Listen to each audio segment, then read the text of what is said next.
tunakuabudu Roho, pokea sifa milele. Roho wa Bwana, pokea sifa milele.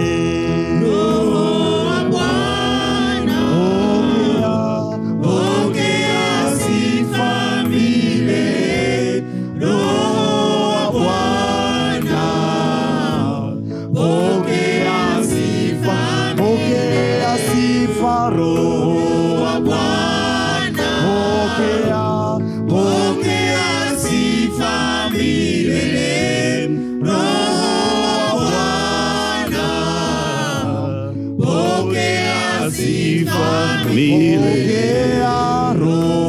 wa Bwana, pokea sifa milele.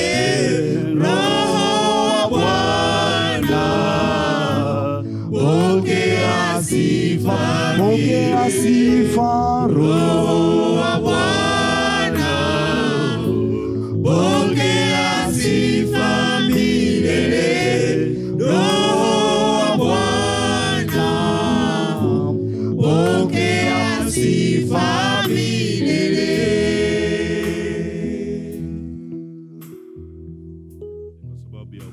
Kwetu umetutunza, umetulinda toka Jumapili, hata umetukutanisha Alhamisi hii ya leo kwenye kipindi hiki cha fellowship. Tunakutukuza, tunaliabudu jina lako. Wewe ni Mungu wetu, hatuna Mungu mwingine kama wewe. Mungu, asante kwa sababu ya muda mzuri ambao unatupa kujifunza neno lako. Muda huu ni sadaka yetu kwako. Zungumza na mioyo yetu na nafsi zetu. Tufundishe kwa lugha nyepesi ambayo tutaelewa. Nguvu za Roho wako Mtakatifu ziendelee kutufunika na kuzielekeza akili zetu tupate kuelewa na maandiko. Katika jina la Yesu Kristo wa Nazareti aliye hai. Mungu, tunajiweka wakfu kama watumishi wako. Masikio yetu yako tayari kusikia, mioyo yetu iko tayari kupokea. Neno lako liwe taa na mwangaza kwenye maisha yetu. Ee Bwana, tufundishe namna ya kuomba kama vile ambavyo ulifundisha wanafunzi wako kwa majira na nyakati hizi, na sisi Mungu tupe hekima ya namna ya kuomba. Tunamfunika kila mmoja wetu aliyoko mahali hapa, walioko njiani, wanaotamani kufika. Mungu, tunawafunika kwa damu yako. Wafikishe hapa salama, tupe wakati mzuri salama, tufanyie amani. Ee Bwana, katika jina la Yesu Kristo wa Nazareti aliye hai tunaomba na kuamini, na wote tuseme amen. Amen. Haleluya. Amen. Haleluya. Amen. Amen. Mungu akubariki sana. Karibu kwenye kipindi hiki cha fellowship. Leo Alhamisi, kama ilivyo ada, tunaendelea na somo letu ambalo tumelianza juma lililopita, tukijifunza habari ya maombi. Habari ya maombi. Kuomba kwa bidii maana yake nini? Maana namna ya kuomba kwa bidii. Kwa nini tunahitaji kuomba kwa bidii? Sababu za kuomba kwa bidii. Tayari tulishazungumza mambo kadhaa wiki iliyopita, Alhamisi na Jumapili, tukitafsiri nini maana ya kuomba kwa bidii. Lakini pia tukitoa sababu ya kwa nini unahitaji kuomba kwa bidii, ambayo tulisema ni kuachilia nguvu. Naomba kwa bidii, unahitaji kuomba ili kuachilia nguvu iliyoko ndani yako, na hiyo nguvu ndio Mungu ambaye anaitumia kuleta majibu ya maombi yako hapa duniani. Kwa hiyo unahitaji kuomba kwa sababu kuomba ni njia mojawapo, sio njia pekee, ni njia mojawapo ya kuachilia nguvu za Mungu ambazo ziko ndani yako, ili hizo nguvu za Mungu zikusaidie kuona udhihirisho wa majibu ya maombi ambayo Mungu tayari ameshayaachia kwa ajili yako. Kumbuka siku zetu tulisema Mungu ni mwaminifu siku zote. Biblia inasema tukiomba kwa mapenzi yake, yeye atatujibu, na yeye anasikia. Na kama anasikia na anajibu, uwe na uhakika kila unachoomba Mungu atajibu. Kwa nini hatuoni majibu ya maombi yetu? Nguvu ya udhihirisho wa hayo majibu yameachiwa, lakini yanaachiwa katika ulimwengu wa roho ili aje mwilini. Yanahitaji nguvu ya udhihirisho. Hiyo nguvu haiko kwenye kulalamika, hiyo nguvu haiko kwenye kumlilia Mungu tu. hiyo nguvu inaachiliwa kwa vitu kadha wa kadha, ikiwepo maombi. Na maombi ya kuomba kwa bidii yanaachilia hiyo nguvu zaidi, kama ambavyo tumekwisha kujifunza. Na Jumapili tulianza kuangalia namna ya kufanya maombi ya namna hii, maombi ya bidii, ambayo kumbuka tulisema ni namna ya maombi ambayo inakufanya uachilie nguvu iliyoko ndani yako kwa kiwango cha kutosha ili uweze kujibiwa au kudhihirishiwa maombi ambayo Mungu ameyajibu hapa duniani kama vile ambavyo amekusudia huko mbinguni. Kwa hiyo ni njia ambayo inatumika kuachia nguvu, ambayo hiyo nguvu itakusaidia ujibiwe kwa kiwango kisicho cha kawaida, na hawezi kuona hayo majibu kama hujaachilia hiyo nguvu. Kwa hiyo tulikuwa tunaongea wiki jana, nafikiri Jumapili tulianza kuongea namna gani uachilie hiyo nguvu, na nikaanza kukusemesha kwa habari ya kuomba kwa kiwango cha masaa, kuomba kwa kiwango cha masaa. Na mimi nataka nikazie hapo leo tena, alafu labda tupige hatua kidogo kwenye namna ya pili ya kuachilia nguvu ambayo itatambulika ya kwamba umeomba kwa bidii. Namna ya kwanza tulisema hiyo nguvu unaiachilia kwa maombi, lakini kwa kiwango cha masaa, cha muda ambao unaweka kwenye maombi. Na mimi nataka nikusisitize tena leo, kabla sijamaliza nitakupa mifano mingine miwili ya kwenye hilo eneo, alafu nitarudi kwenye kukusisitiza kwenye ule mfano wa kwanza. Nataka niweke msisitizo leo, Mungu ananiwekea ndani yangu mzito wa kukusisitiza kuhakikisha unatafuta risali moja la kuomba kwa siku. Hakikisha unatafuta saa moja la maombi kwa siku, msisitizo ambao na Roho Mtakatifu akiweka ndani yangu kwa leo, ili uwe na badiliko. Kwa nini nasema msisitizo? Kwa sababu nikiuliza watu wapendwa ambao tunasali, sio tu tulioko fellowship hapa, lakini ambao tunasali, ukifanya ka utafiti kadogo, ukauliza ni watu wangapi wanaomba angalau lisaa kwa siku, unaweza ukashangaa. Tukiuliza hapa watu wanyoshe mikono, unaweza kukuta watu 2 au 3 labda, tukiwa wa kweli. Watu 2 au 3 labda kama wamezidi sana. Kwenye huduma hii mara nyingi nakoenda huko na huko, naongea na watu mbalimbali kama ambavyo nimetoa mfano nafikiri Jumapili kama sikosei. Watumishi wa Mungu wa madhabahuni wengine ambao unawauliza maisha yako ya maombi yakoje, unaomba kwa namna gani? Nakwambia utashangaa. Wako wenye viti wa fellowship wanasema mimi sikumbuki mara ya mwisho nimeomba lini. Ni mwenyekiti wa fellowship kabisa. Kwa nini hauombi? Matatizo ni mengi. Kwa hiyo nikikaa kuomba tunajikuta nawaza matatizo yangu, naishia kusinzia, siombi. Wengi sana. Kwa nini hauombi? Shughuli nyingi. Kwa nini hauombi? Sababu sina nguvu ya kuomba. Kwa nini hauombi? Nyumbani ninapokaa hapa kupanga siwezi kuomba. Kwa nini hauombi? Sababu ni nyingi mno. Lakini nataka nikuhakikishie asilimia labda 90 ya watu hatuombi angalau lisali moja kwa siku. Na hii ni hatari sana. Uko vile ulivyo kulingana na kiwango cha maombi unayoweka. Haleluya. Kama umeamua kuwa upande huu, lazima uombe. Lazima uombe. Matatizo yakija, huo ndio muda wa kutafuta hasa kuomba. Mimi nakubali kuna muda ambao unakuwa chini, nafsi yako inakuwa chini sana mpaka unajiona huwezi kuomba. Usiruhusu ikae masaa 12 yakapita hiyo hali. Iruhusu kwa muda, kwa sababu wewe pia ni binadamu. Huzuni inaweza ikaja, masikitiko yanaweza yakaja, sononeko linaweza likaja. Usiruhusu lizidi masaa 12. Yaache likae kwa masaa kadhaa.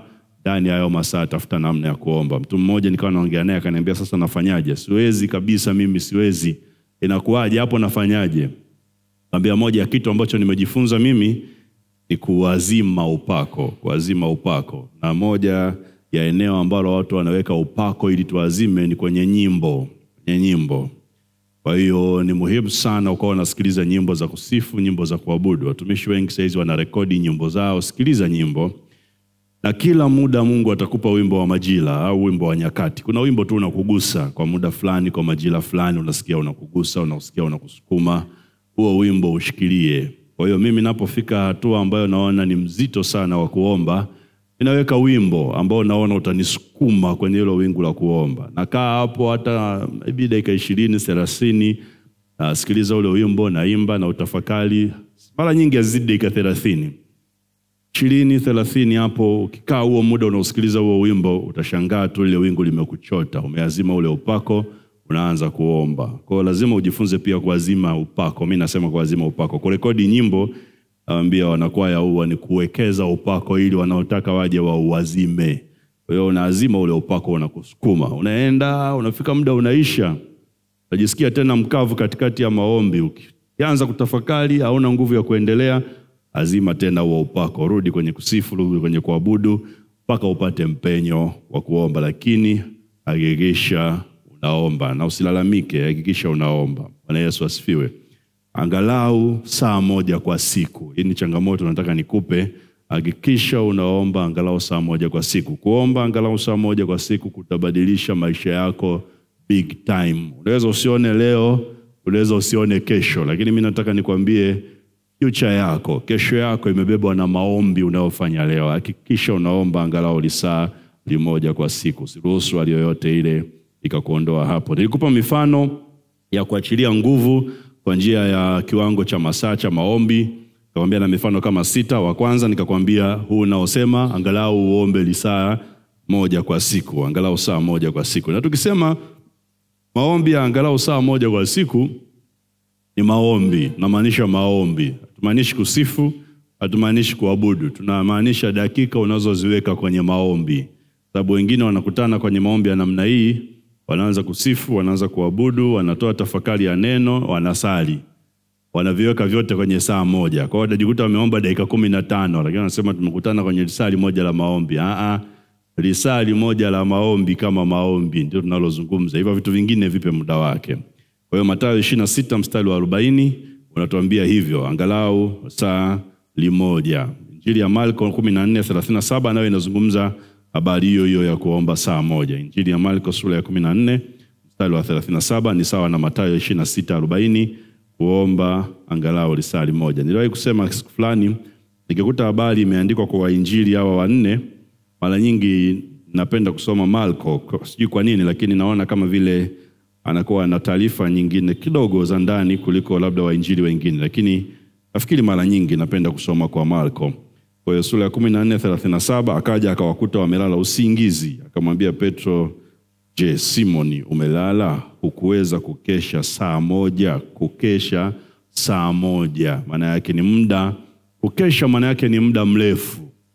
Na kwa hiyo risali moja inaonekana kuwa ni muda mrefu kwenye maombi kama ambavyo tumesema. Hakikisha angalau unapata saa moja la kuomba kwa siku. Mfano wa pili ambao nilikupa siku ile, nilikupa mfano ambao ni wa Yesu, kwamba aliomba siku 40 wakati wa kwanza, kabla ya kuanza huduma yake. Mchana na usiku alifunga kwa siku 40. Kufunga lazima kulikuwa kunaambatana na maombi. Hatuambiwi masaa ambayo alikuwa anaweka kwenye maombi kwa siku 40, lakini tuna uhakika ya kwamba alikuwa anaweka masaa. Kwa hiyo hakikisha na wewe unaweka masaa kwenye mfungo wako, kwenye siku zako za kila siku. Hiyo ni Mathayo sura ya 4 mstari wa kwanza na wa pili. Yesu alifunga siku 40 mchana na usiku, hali kitu, na tuna uhakika ya kwamba kule nyikani alikuwa anaomba. Kwa hiyo hatuna uhakika na masaa mangapi, lakini kama siku 40 tuna uhakika kuna masaa alikuwa anaomba kwa siku. Na mimi nataka kuamini sio chini ya saa moja. Kama aliambia kina Petro, mmeshindwa angalau saa moja, na uhakika haikuwa chini ya saa moja.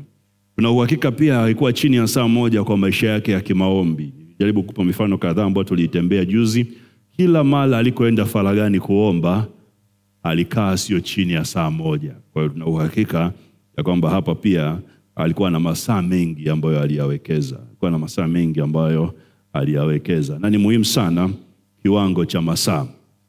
Sijui kama umeshawahi kufikiri ya kwamba Yesu katika wanafunzi 70 alichagua 12 kuwa mitume. Katika wale 12 waliokuwa mitume, alipotaka nguvu ya kuendea msalaba, alichagua 3 peke yake.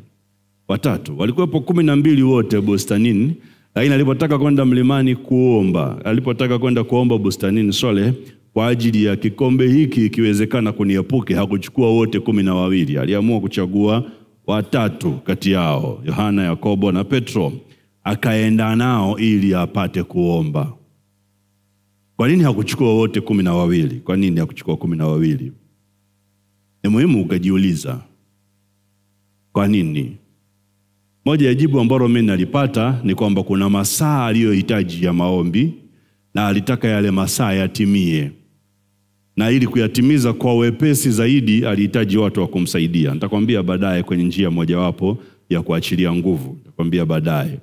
Lakini naamini ilikuwa ni masaa anayohitaji. Kwa nini? Kwa sababu kila baada ya lisaa alikuja kuwaangalia hawa ndugu, akakuta wamelala. Kwa nini kila baada ya lisaa ndio aje kuwaangalia? Angeweza kuangalia kila dakika 40, kila dakika 20, kila baada ya masaa mawili. Lakini kila saa moja ilipoisha alikuja kuwatazama, akakuta wamelala. Kwa nini saa moja? Maana yake kuna masaa alikuwa anayahitaji kwenye maombi ili kuachilia nguvu ya kumsaidia kuendea msalaba. Nitakwambia, nafikiri sina hakika leo, lakini Jumapili kwenye fellowship jioni nitakwambia hii formula, hii kanuni ya kwamba unaposema niombeeni, kimsingi unachotafuta ni watu wa kusaidie kuachia nguvu kwenye hicho kitu unachokiombea. Kwa hiyo vikundi au maombi ya vikundi ni njia mojawapo ya kuachia nguvu kwa haraka zaidi. Bwana Yesu asifiwe. Bwana Yesu asifiwe. Kwa probably Yesu alihitaji masaa 4. Na akajua nikiwa na watu 3 na mimi tukiomba risali moja tumemaliza. Akiomba risala kwake, wenzake akakuta wamelala. Ikabidi abebe na masaa ya wenzake. Inawezekana namna hiyo, ni moja ya jinsi ya kuliangalia. Lakini mfano wa 3 ambao nilikupa kwenye Luka sura ya 6. Luka sura ya 6 mstari wa 12 na wakati wa 13 tulisema Kristo Yesu aliomba masaa 12 ili kupata wanafunzi wake 12, mitume 12. Kutoka kwenye wanafunzi 70 aliokuwa nao, ili kupata mitume 12 ili mlazimu kuomba masaa 12. Na kama tulivyoona kwenye ile Luka sura ya 6 mstari wa 12 hadi 13, na akapumzika, akawa na muda wa faraga wa masaa mengine labda 6, kwa sababu Biblia inasema aliomba usiku kucha, maana yake masaa 12.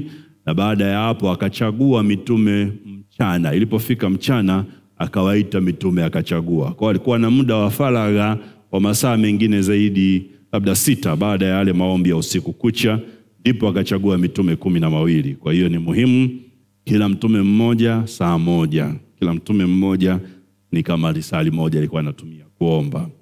Mfano wa 4 nafikiri nilikupa pia siku ile, Mathayo sura ya 14 mstari wa 22 hadi wa 27. Mathayo 14 22 hadi 27 tulisema Yesu ili kutembea juu ya maji alilazimika kuomba masaa 9. Biblia inasema ilipokuwa jioni aliwaaga wanafunzi wake na watu wengine waondoke, na Biblia inasema na ilipokuwa jioni alikuweko huko peke yake faragani akiomba. Mathayo 14 22 hadi 27. Na Biblia inasema ilipokuwa zamu ya 4 usiku, ilipofika zamu ya 4 usiku akaenda juu ya maji, akawakuta wanafunzi wake wanahangaika. Petro akamwomba naye kutembea juu ya maji, wote tunajua ilivyokuwa, akamruhusu japo aliona shaka akazama. Lakini nataka uone zamu ya 4. Nilikwambia siku ile kanuni ya zamu na masaa kwa taratibu za Kiebrania yanaanza saa 12 na kuisha saa 12. Ukisikia wa Sabato wanasema Sabato imeanza, maana yake ni saa 12 jioni. Sabato inaanza hadi kesho yake saa 12 jioni. Ndio utaratibu ulivyo wa Kiyahudi. Na kwa hiyo zamu inaanza kuhesabiwa saa 12 kamili jioni. Na kwa hiyo zamu ni masaa 3. Kwa hiyo usiku una zamu 4. Saa 12, saa 1 na saa 2, yale masaa 3 ya kwanza ni zamu ya kwanza. Alafu saa 3, saa 4, saa 5 ni zamu ya pili. Saa 6, saa 7, saa 8 usiku ni zamu ya 3. Saa 8 usiku ndio usiku wa manane. Na kuna science pia ya haya masaa. Kuna science ya masaa. Saa 6 unajua siku inabadilika. Siku inakuwa ni mpya. Kwa hiyo inaanza siku mpya. Mstari wa Mathayo sura ya 6 unasema yatosha kwa siku maovu yake. Maana yake saa 5 na dakika 59 usiku yameisha. Kwa hiyo unakwenda saa 6 usiku. Saa 6 na dakika 1 wote tunajua tunasherehekea mwaka mpya, siku inakuwa tayari imeanza kukomaa.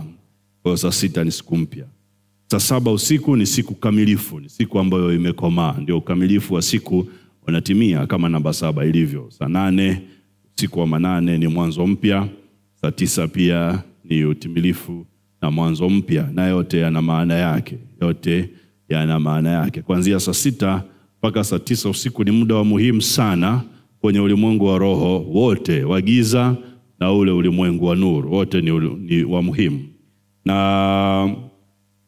Na nguvu za giza jinsi zinavyotenda kazi, ule mstari nimekusomea Mathayo Mathayo 6 kule 20 na kitu, Biblia inavyosema yatosha kwa siku maovu yake.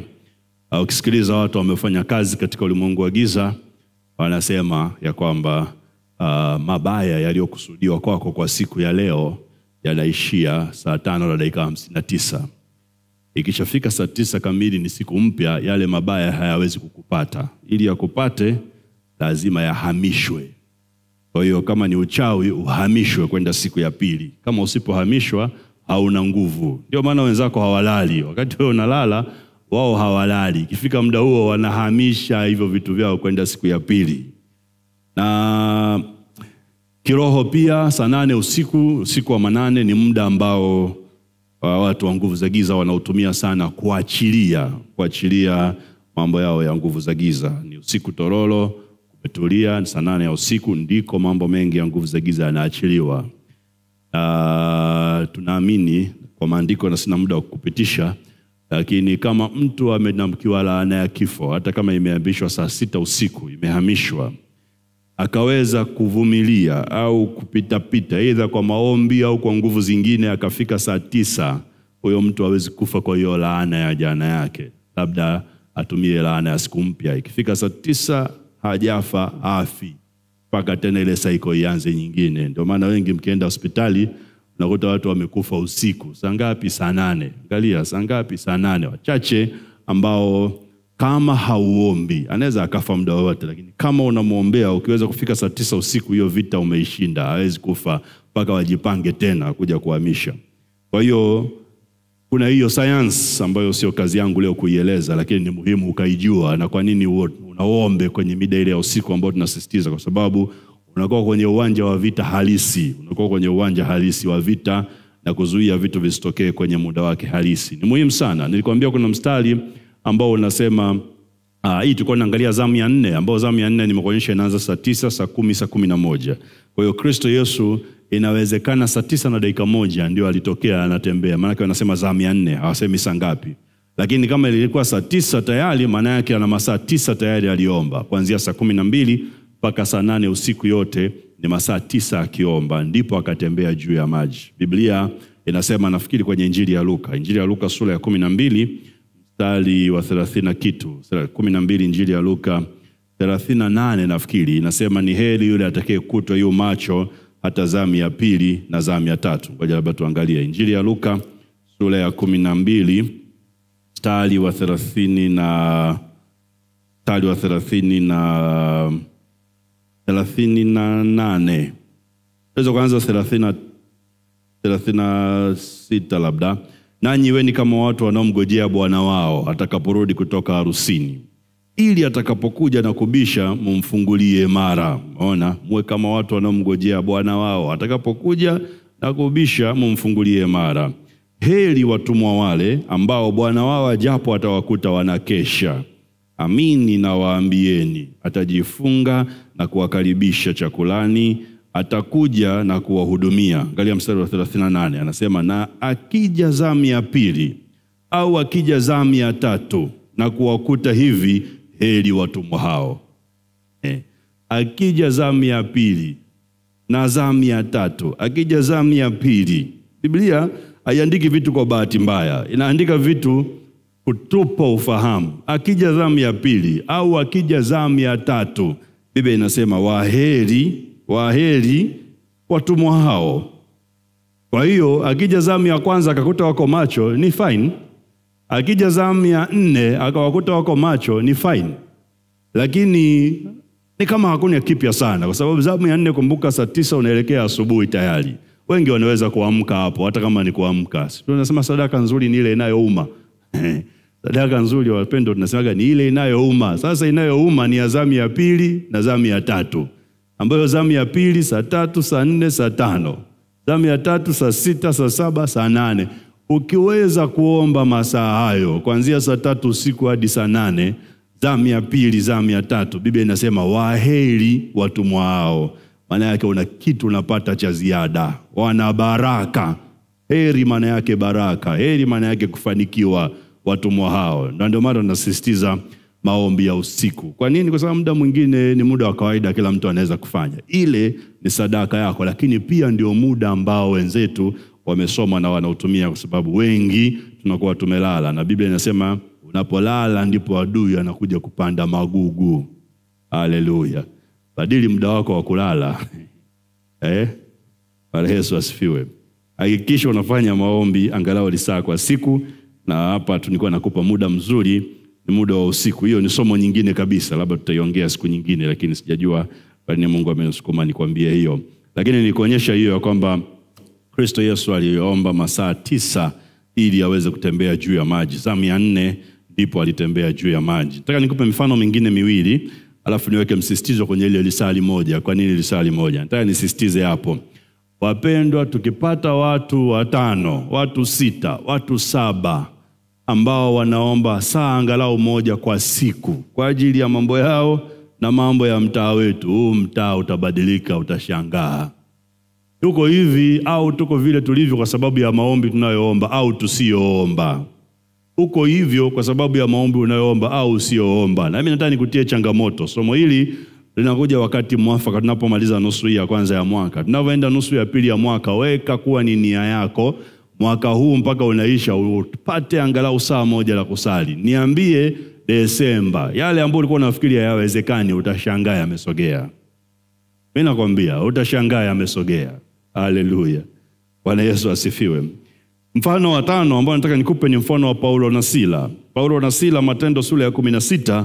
Hawa ndugu tunasoma tu, Paulo na Sila waliomba, walisifu, wakaimba, milango ya gereza ikafunguka. Lakini kasoma ile mistari tena. Inatuambia wazi ili wachukua masaa angalau 8 ya kumsifu na kumuomba Mungu ndipo milango ya gereza ifunguke. Masaa angalau 8, yasiyopungua 8. Walikuwa wanaomba, wanamsifu Mungu ili milango ya gereza ifunguke. Haikutokea tu kama muujiza kama ambavyo tunafundishwa. Shida tumefundishwa mambo mengi ni miujiza. Mambo mengi yanatengenezwa. Ukiona jambo limetokea, limetengenezwa. Kama sio na wewe, kama kwa Timotheo na mama yake au na bibi yake Loini, alikuwa anamuombea Loisi. Kwa hiyo yanatengenezwa. Kuna mtu sehemu fulani anakuombea. Ukiona kama unaenda, usifikiri unaenda tu. Kuna mtu sehemu fulani anakuombea au alikuombea hata kama hujui. Kwa hiyo mambo yanatengenezwa. Paulo na Sila, Matendo sura ya 16, mstari ule wa 25. Unaweza kuanza mistari mingi, lakini sababu ya muda wetu mstari ule wa 25. Biblia inasema namna hii. Lakini panapo usiku wa manane, msema usiku wa manane. Sema tena usiku wa manane. Kwa hiyo usiku wa manane ndipo tukio lilipotokea. Na usiku wa manane, saa 8 usiku kama tulivyosema. Usiku wa manane, Paulo na Sila walikuwa wakimuomba Mungu. Sema wakimuomba Mungu. Alafu angalia, na kumuimbia nyimbo za kumsifu. Kwa hiyo kilichokuwa kimebeba ajenda yao ni kuomba. Walikuwa wanamuomba, alafu wakitaka kupumzika kidogo wanamuimbia Mungu nyimbo za kumsifu. Na wafungwa wengine walikuwa wakiwasikiliza. Usiku wa manane walikuwa wanaomba. Panapo usiku wa manane. Biblia inasema panapo. Maana yake sio tu ilifika usiku wa manane wakaanza. Panapo maana yake ilipofika, hata ilipofika. Maana yake ni jambo ambalo lilikuwa ni endelevu. Kwa hiyo ilipofika hata huo usiku wa manane walikuwa wanaendelea kumwomba Mungu na kumwimbia Mungu nyimbo za kumsifu. Wafungwa wengine walikuwa, jambo ambalo ni endelevu, walikuwa wakiwasikiliza. Usiku wa manane hao wafungwa walitakiwa wao wamelala. The fact, ukweli ya kwamba walikuwa bado wako macho wanawasikiliza, maana yake walikuwa hawakulala. Bwana Yesu asifiwe. Kama hawakulala wanafanyaje? Wanawashangaa Paulo na Sila. Wao wanafanyaje? Wanamuomba, wanamsifu Mungu. Kwa hiyo hawakulala hadi panapo usiku wa manane. Sasa mstari wa 26 wengi ndio tunautumia, tunaona pale. Biblia inasema ghafla pakawa tetemeko kuu la nchi, hata misingi ya gereza ikatikisika, na mara hiyo milango ikafunguka, vifungo vya wote vikalegezwa. Katika jina la Yesu Kristo, utakapoanza kufanya maombi ya namna hii, kila kifungo ulichonacho kilegezwe katika jina la Yesu. Milango iliyofungwa ifunguke katika jina la Yesu Kristo. Kwetu wengine tutaona ni ghafla, kwako utajua kuna muda umewekeza wa kuachilia nguvu ya kukusaidia hayo mambo yatokee katika jina la Yesu Kristo. Haleluya. Haleluya. Mambo ambayo umeyasubiri kwa muda mrefu kwako pia yatakushangaza. Uone ni kama ni ghafla yametokea, lakini ukijua ya kwamba ulikuwa ukikesha na kudumu katika maombi, Mungu akuonekanie na uwe chachu kwa wengine katika jina la Yesu Kristo wa Nazareti. Haleluya. Angalia mfano wa 6. Mfano wa 6, Yakobo, Mwanzo sura 28. Yakobo, Mwanzo sura 28 unatuambia hivi. Watu tunajua habari ya Yakobo ya kwamba aliota ndoto, akaona malaika wakishuka na kupanda, ngazi imewekwa. Na wengine tunafikiri hii jambo litokea kiwepesi. Nataka nikwambie nilishangaa sana mwaka huu. Nilikuwa sijagundua mpaka mwaka huu ndio nimegundua nilipokuwa nikisoma Biblia yangu kwamba kumbe hata Yakobo naye lile swala halikutokea kiwepesi. Wengi unafikiri ya kwamba ilikuja tu ndoto. Ukianzia mstari wa 10 sura 28 Yakobo inatuambia hiyo habari kwenda mpaka kule mstari wa 22. Ni habari ya Yakobo. Nzuri, wacha tuisome afu nikuonyeshe vitu. Labda utakuwa umeisahau. Yakobo ile sura ya 28 mstari wa 10, akatoka Beersheba kwenda Harani. Kwa hiyo alikuwa anasafiri, anatoka Beersheba anaenda Harani. Akafika mahali fulani, akakaa huko. Angalia, tunaambiwa muda. Akakaa huko usiku kucha. Usiku kucha maana yake masaa 12. Tuliona ile habari ya Yesu kwenye Luka sura ya 6 alivyoomba kwa ajili ya mitume 12, aliomba usiku kucha. Kisema usiku kucha, Biblia ujue ni masaa 12, kuanzia 12 jioni hadi 12 asubuhi. Masaa 12. Akakaa huko usiku kucha, akakaa usiku kucha, akakaa usiku kucha. Sio akalala, akakaa usiku kucha. Sasa nataka uone usiku wake ulikuwa umebeba matukio kadhaa. Maana jua lilikuwa limekuchwa. Unaona fakti ya pili, ukweli wa pili unaotuambia ni kwamba alivyofika Harani, jua lilikuwa limekuchwa. Kukuchwa maana yake limezama. Jua lilikuwa limekuchwa maana yake limezama. Akatwaa jiwe moja la mahali pale, akaliweka chini ya kichwa chake, akalala usingizi pale pale. Sasa ujue, nimewahi kusema mara kadhaa, Biblia imeweka mtiririko wa matukio ulivyo. Wakati mwingine tukio la kwanza limekuwa la mwisho limekuwa la kwanza, lakini tunapata story ya kitu kilichotokea. Kwa hiyo hapa kuna mambo ambayo ukiyasoma haraka haraka hayakuonyeshi picha. Ukisoma haraka haraka inaonyesha ile jioni jua lilivyokuchwa ndipo alipolala. Kwa sababu inasema maana jua lilikuwa limekuchwa. Alafu akaweka jiwe moja mahali pale, akaliweka kichwani pake, akalala usingizi. Ni kama vile jioni alilala usingizi. Lakini kuna habari hapa juu ambayo imetuambia akakaa usiku kucha. Ile ikanifanya mimi kufikiri, kwa nini Biblia ituambie alikaa usiku kucha masaa 12? Alafu ghafla ituambie alifika pale ikiwa jioni. Hiyo tunakubali. Kama ilikuwa jioni, maana yake saa 12 jua limekuchwa. Kwa hiyo ikisema alikaa usiku kucha tunakubali kwa sababu inakubaliana na habari ya usiku kucha. Maana yake alianza jioni mpaka asubuhi, lakini kama ni usiku kucha maana yake alikuwa macho, kuna jambo alikuwa anafanya. Sasa anasema alikaa, kuna jambo alikuwa anafanya. Biblia ya Kiingereza inasema he endured, alivumilia. Alifika pale akavumilia. He endured. Alivumilia maana yake alivumilia tabu za usiku. Kwa hiyo zile tabu na hali za usiku, Biblia inasema ali-endure, alivumilia usiku kucha, akakaa mpaka asubuhi. Lakini kuna habari nyingine ambayo inatuambia alilala usingizi. Alichukua jiwe, akaweka, akalala usingizi. Hii habari pia inakubaliana na habari zinazofuata, kwa sababu baada ya hili tukio kutokea, mstari wa 12 unasema akaota ndoto. Na tazama, ngazi imesimamishwa juu ya nchi na ncha yake yafika mbinguni. Tena tazama, malaika wa Mungu anapanda na kushuka juu yake. Na tazama, Bwana amesimama juu yake, akasema, mimi ni Bwana, Mungu wa Ibrahim baba yako na Mungu wa Isaka. Nchi hii uliilalayo. Kwa hiyo anapotuambia alilala, kuna fakti ya pili, kuna ukweli wa pili. Mungu mwenyewe anamwambia hii nchi unayolala nitakupa wewe na uzao wako. Kwa hiyo tunapata ukweli wa pili ya kwamba ni kweli Yakobo alisinzia. Sasa kwa ile sentensi ya kwanza ya mstari wa 11 inaonyesha alikaa usiku kucha. Maana yake ni kama hakulala, ni kama alikesha. Akavumilia hali za usiku. Lakini sentensi inayofuata, akanoa jiwe akachukua akalala usingizi, nayo inakubaliana kwamba Mungu mwenyewe akamwambia, kwa sababu umelala, hii nchi uliolala nitakupa wewe na uzao wako. Na uzao wako utakuwa kama mavumbi ya nchi, nawe utaenea upande wa magharibi na mashariki na kaskazini na kusini. Na katika wewe na katika uzao wako jamaa zote za dunia watabarikiwa. Na tazama, mimi nipo pamoja wawe, nitakulinda kila uendako, nami nitakuleta tena mpaka nchi hii, kwa maana sitakuacha hata nitakapofanyia hayo niliyokuambia. Kwa hiyo tunapata ukweli kwanza hapo ya kwamba inaonekana ilikuwa ni mchanganyiko wa kuwa macho na kulala. Sasa kuna muda alilala, akaota ndoto na Mungu akasema naye. Na kuna habari inatuambia alikaa usiku kucha. Kwa hiyo ni mchanganyiko wa kulala na kuwa macho. Hivyo ndio jambo ambalo tunaliona. Nikaa najiuliza maswali, sasa alilala muda gani na alikaa macho muda gani? Sasa kama alilala akaota, maana yake alilala. Na kama Biblia inatuambia usiku kucha alivumilia tabu ya usiku, maana yake kuna muda alilala. Kwa uzoefu wangu wa Biblia haraka nikapata majibu ya kwamba okay, inawezekana kwa sababu inatuambia usiku kucha. Huyu bwana saa 8 ya usiku lazima alikuwa macho. Kama inatuambia alikesha usiku kucha, maana yake mpaka saa 8 usiku ni uwazi ya kwamba Yakobo alikuwa macho. Nikawa natafuta kujua. Nikashangaa sana mistari inayofuata inatoa ya majibu kabisa.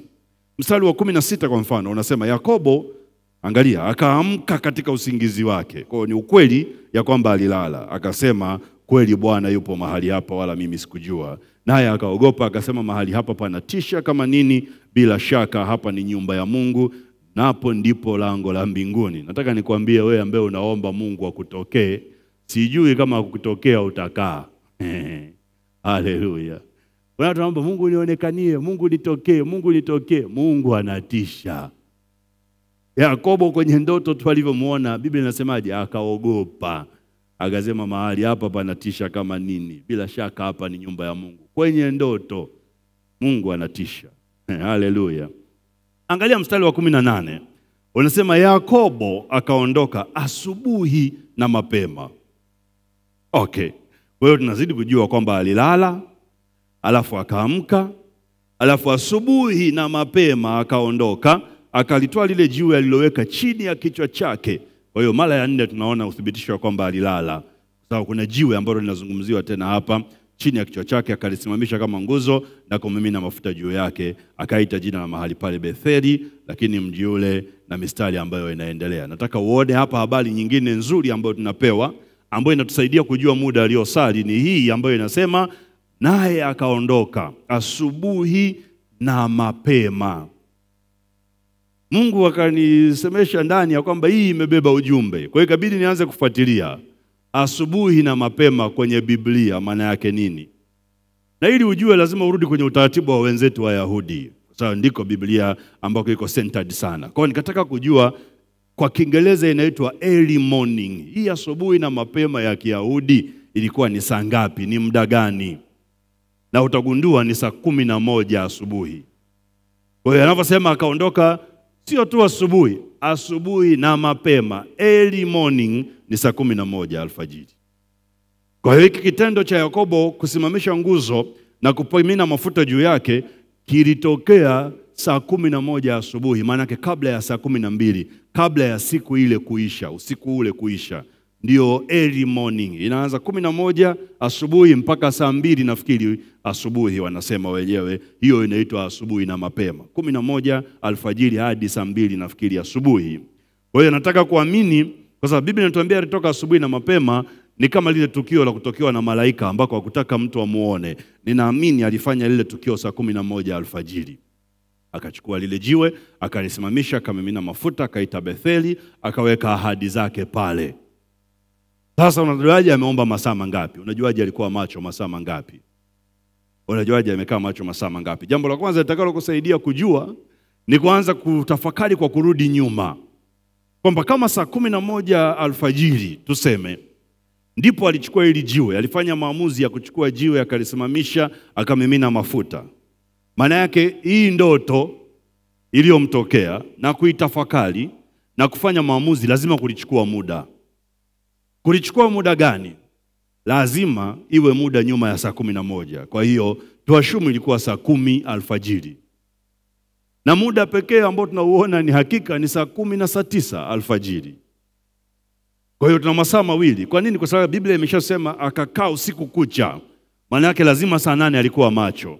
Tunabakia na masaa ya saa 9 na saa 10, ambayo kati ya saa 9 na saa 10 ndipo alipoota, akaamka, akafanya maamuzi ya kwamba lazima niichukue jiwe nimimine mafuta, akatekeleza yale maamuzi saa 11 alfajiri.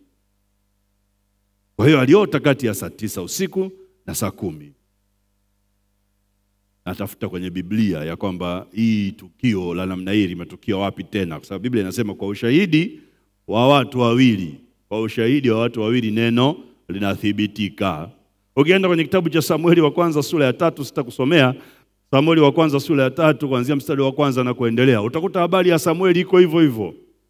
Na yeye alienda akalala. Mungu anapotokea anamuita mara ya kwanza, mara ya pili, mara ya tatu, anamfuata nabii Eli, anamuuliza, akamwambia huyu atakuwa ni Bwana, akikuita tena nenda kaitike.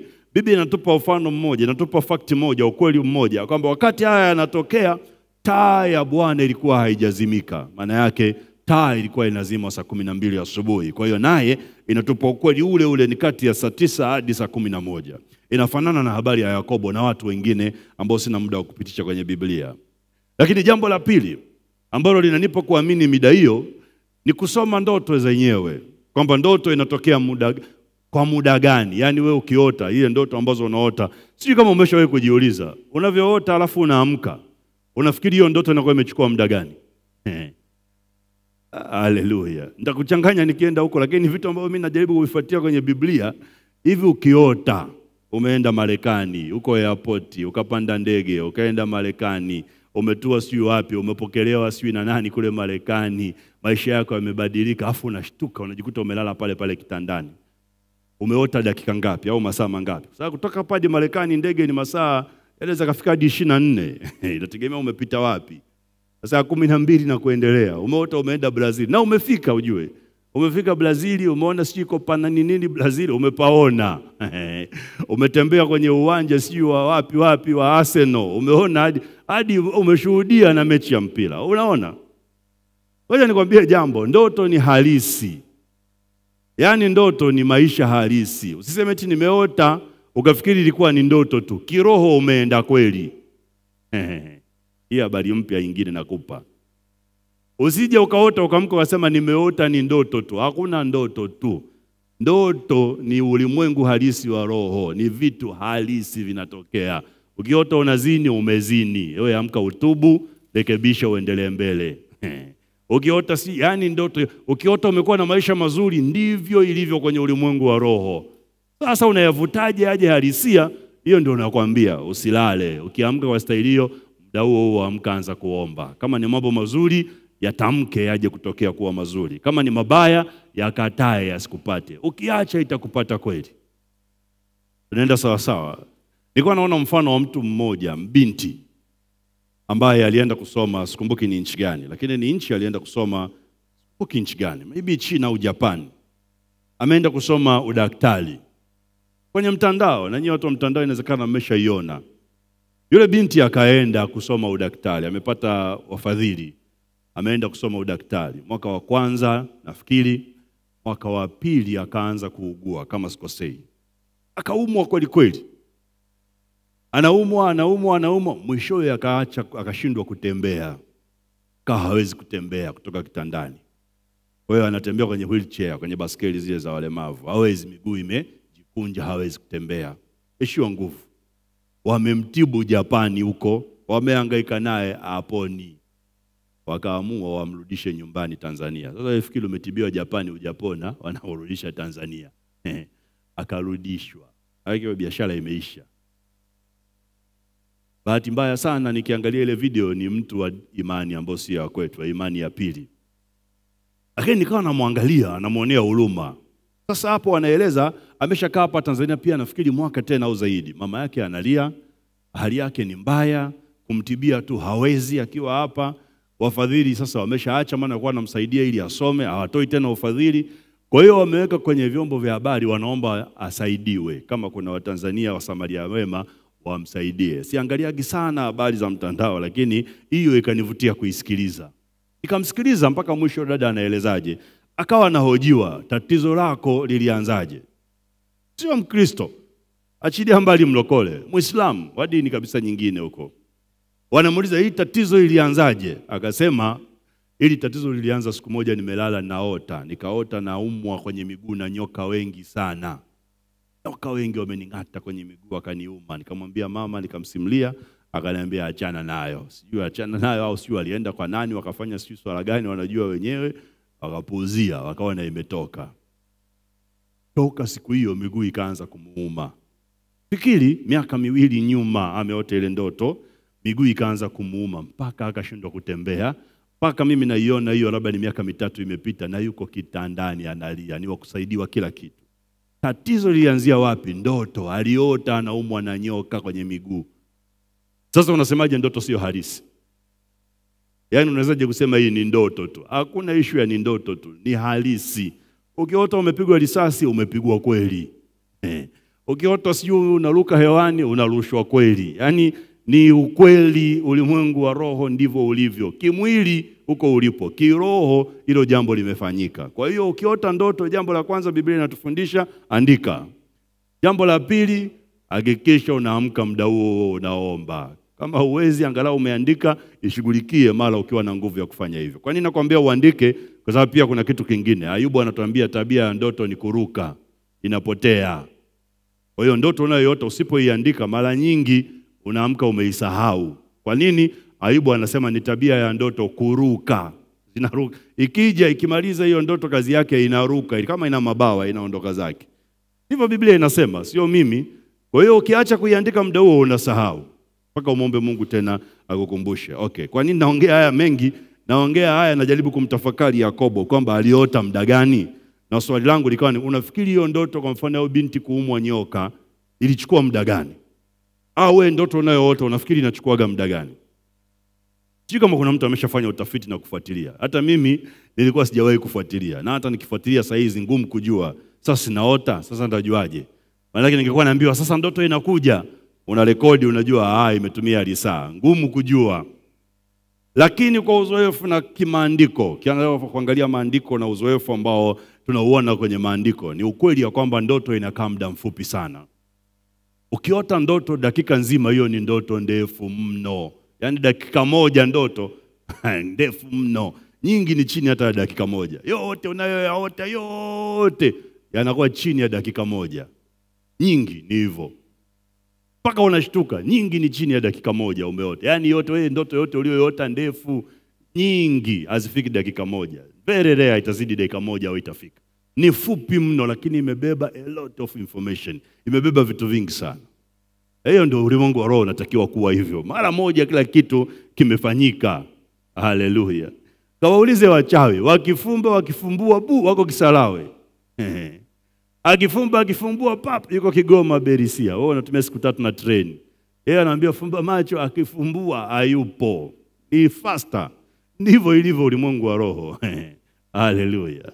Kwa hiyo nataka kuamini ndoto ya Yakobo ilikuwa ya muda mfupi sana.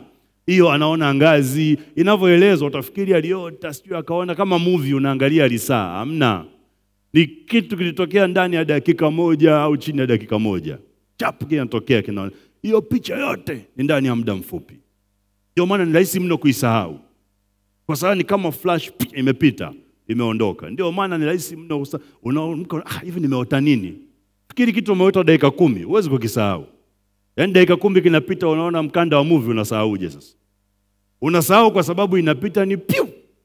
Faster imeondoka. Ndivyo ndoto, yaani ndoto is a flash.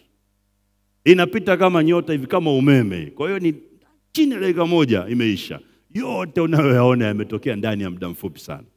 Kwa hiyo ndio maana ni muhimu kuomba, ni muhimu kuandika ili ukumbuke. Nachotaka nikuonyeshe kama Yakobo mpaka saa 8 alikuwa macho.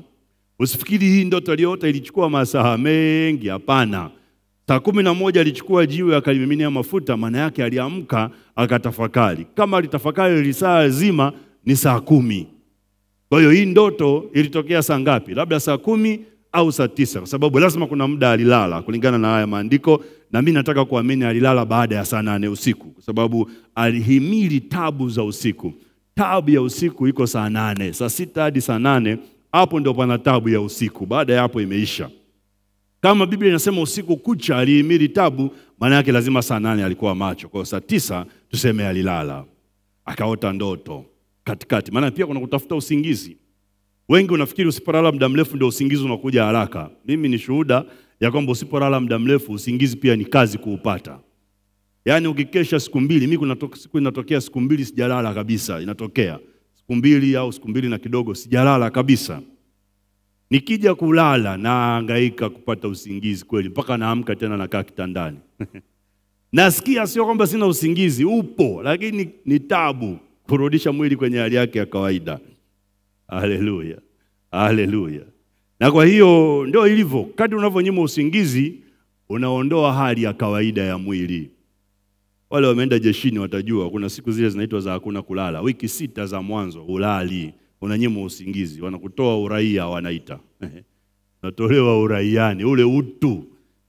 Ukiambiwa leo chukua bunduki umpige mtu muue, utajifikiria sana na pengine utaacha. Unafikiria ni dhambi, unafikiria ni mwage damu, unafikiria vitu vingi kwa sababu una ubinadamu. Ila kuna mwamba amewekwa wiki 6 bila usingizi, hafumbi macho, ule ubinadamu unaisha. Wanakuondolea kale ka ubinadamu, wanakuwekea karoho kagumu ili ufanye maamuzi chapu.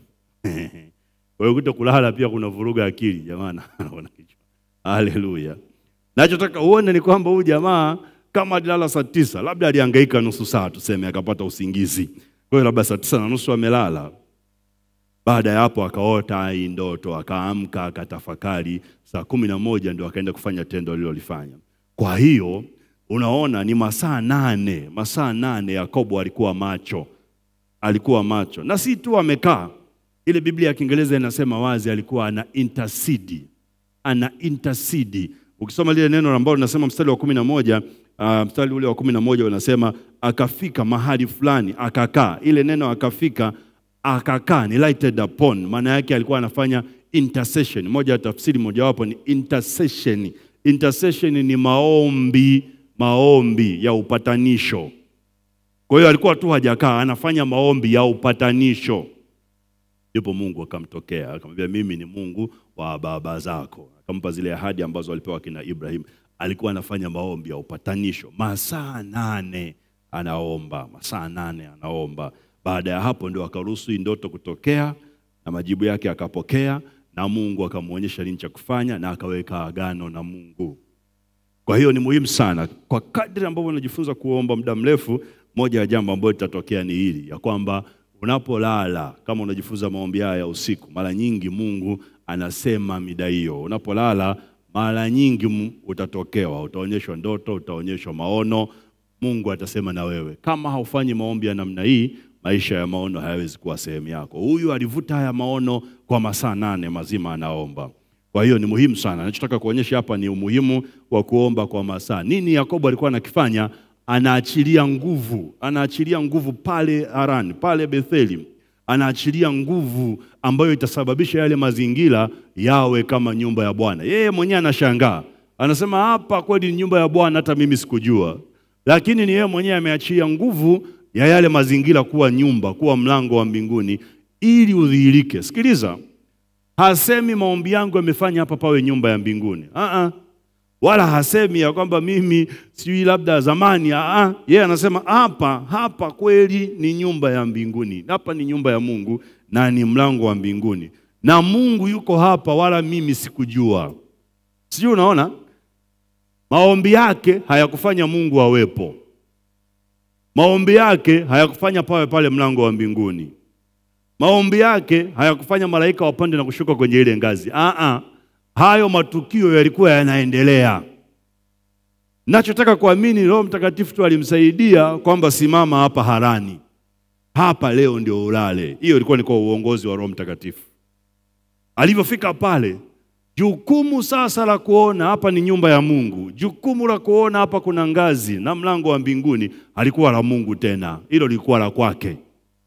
Haleluya. Yeye ndio alitakiwa kuachia nguvu iliyoko ndani yake pale pafunguke, aweze kuona kitu kinachoendelea. Nataka nikwambie angeweza kufika pale, akalala, kesho yake akaendelea na safari na asijue ni nyumba ya Mungu, asijue Mungu yuko pale, asione malaika wanapanda na kushuka na akaendelea na safari yake. Angeweza kabisa. Kilichofanya aone ni nini? Ndicho nilichokuwa natafuta. Nguvu aliyoachilia iliyokuwa ndani yake ya kumsaidia yale mazingira yafunguke kwenye ulimwengu wa roho, aone hiyo picha kwenye ulimwengu wa mwili alikokuwa amelala. Na hiyo nguvu aliachia kwa njia gani? Maombi masaa 8. Haleluya. Vitu vingi sana ambavyo unasema Mungu hajakujibu, ameshakujibu. Toka umezaliwa Mungu alikujua. Biblia inasema ukiwa tangu tumboni, toka ulivyozaliwa alikuchagua. Anajua unachohitaji kabla hujaomba. Ndivyo Biblia inavyosema. Kwa hiyo vingi ambavyo unafikiri Mungu unatakiwa akupe, nilikwambia juzi, ile kufikiri tu nikiashiria kwamba Roho Mtakatifu anakusemesha, hivyo vitu viko tayari. Hauvioni mwilini kwa sababu hauombi. Kiwango cha chini cha kuomba lisali moja. Fikiri huyu ndugu alikuwa amechoka kiasi gani? Ametembea mchana kutwa. Wewe una sababu, labda mimi shughuli zangu nyingi ndio maana siombi. Mfikirie Yakobo. Ametembea mchana kutwa kwa miguu, tena sio kutembea. Kutembea kwa kumkimbia ndugu yake. Ana wasiwasi, Esau akinikuta njiani ananikata kichwa. Amemkimbia, anakimbia. Huko ni kukimbia kwa wasiwasi, sio kwa kawaida. Angekuwa anaenda safari ya kawaida, ungesema anaenda kawaida, mwendo wa kawaida, anajisikilizia. Huyu alikuwa hajisikilizii. Kwa sababu kukimbia ilikuwa ni kuokoa maisha yake. Anajua kaka yake, mpacha wake anaweza akamfuata. Kwa hiyo anapofika Harani amechoka kweli kweli, lakini bado akavumilia hiyo tabu ya usiku na akaomba. Fikiri mtu anachukua jiwe analalia kama mto na haoni kama linamuumiza. Wewe kajaribu leo nyumbani, kachukue jiwe, fanya mto ulalie kama unaona shughuli nyepesi, na upate usingizi na uote. Jiwe uchukue ulilalie na upate usingizi na uote. Kwenye sakafu tu kulala mpaka ukaota sio shughuli nyepesi. Huyu aliweka jiwe na akapata usingizi na akaota. Huyu alikuwa amechoka kweli kweli. Haleluya. Haleluya. Siri moja nimejifunza, siku ambazo najiona nimechoka sana siwezi kuomba, hizo ambazo nikiamua kuomba naomba muda mrefu. Jambo la ajabu sana. Nakwambia kweli kabisa, siku ambazo nasema leo nimechoka, leo sitaomba, leo najisemesha hadi kwenye gari namwambia mke wangu, mimi leo nalala, nimechoka leo, hata sili chakula na kweli nikifika sili labda naoga, nasema bana mimi nataka nilale, nitaamka baadaye. Anasema lakini ngoja nisome tu Biblia kidogo afu nisali moja tu. Saa moja tu nisali afu nilale. Nikianza kusali unajikuta ndio asubuhi pio imefika. Kwa hiyo unapojisikia umechoka zaidi, hapo ndio muda wa kuomba kweli kweli. Anza kuomba. Haleluya.